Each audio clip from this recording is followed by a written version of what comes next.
Hi, and welcome to PT Dance Instructional Videos. Today we're going to be discussing a very fascinating topic. Today's topic is going to be on advanced breathing techniques. The traditional breathing technique involves exhaling on the concentric phase or where the muscle is contracting and inhaling on the eccentric phase or where the muscle is lengthening. In a bicep curl, it would look like this.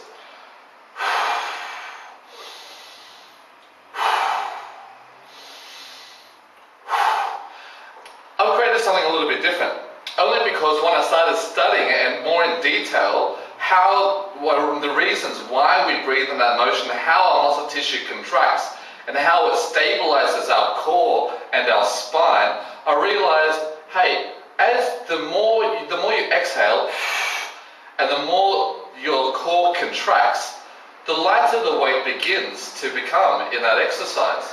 So let's have a look at a squat, for example. In a squat, you are heaviest, and the weight is the heaviest, right down the bottom. So in a traditional squat, when you're down here, this is where it's the heaviest, and it gets lighter as you get to the top. Heavy, light. So why is it that we exhale on the way up? Our core is now contracting and becoming tighter and tighter, providing more stability and support as the weight is getting lighter and when we don't need it. So I've changed the timing around, so therefore the intensity and the weight, the heaviness of the weight at its peak is now matched with the stability and exhaling of the core.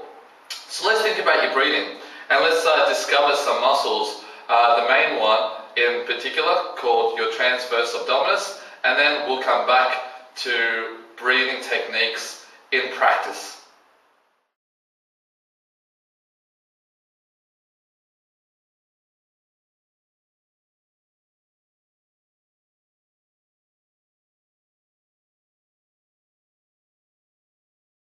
Hi, and welcome back. So we've just discovered all about the transverse abdominis and all about how it runs laterally across the body, how it's attached into the back of your abdominal muscles, your linear alba, how it contracts outwards, drawing the abdominal muscles in, compressing your organs internally and all the compartment in your stomach area, compressing everything around your spine, causing core stability. So now we're going to discover how and when the timing of the breathing is going to accurately give the best support of your muscle tissue and of your body when you need it the most. So let's have a look at the breathing, the advanced breathing technique of the squat.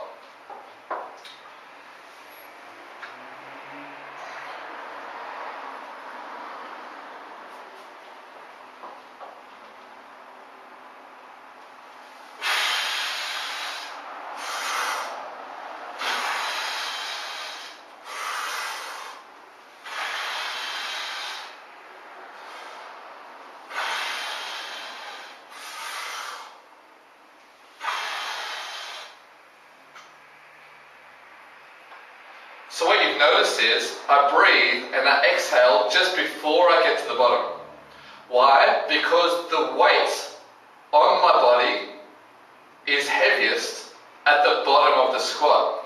So that's where I want the most stability.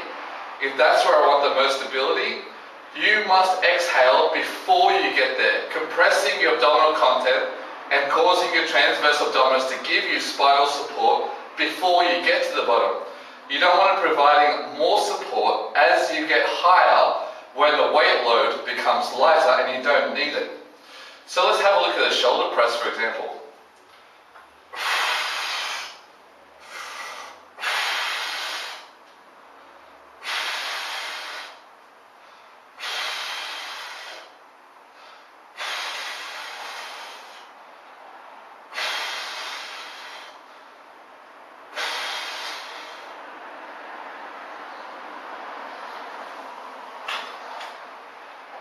And there's two classic examples of breathing techniques.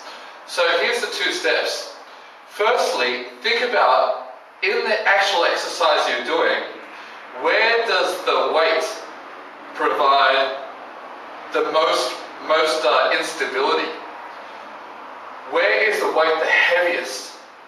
Once you've worked that out, all you have to do is exhale just before you get there.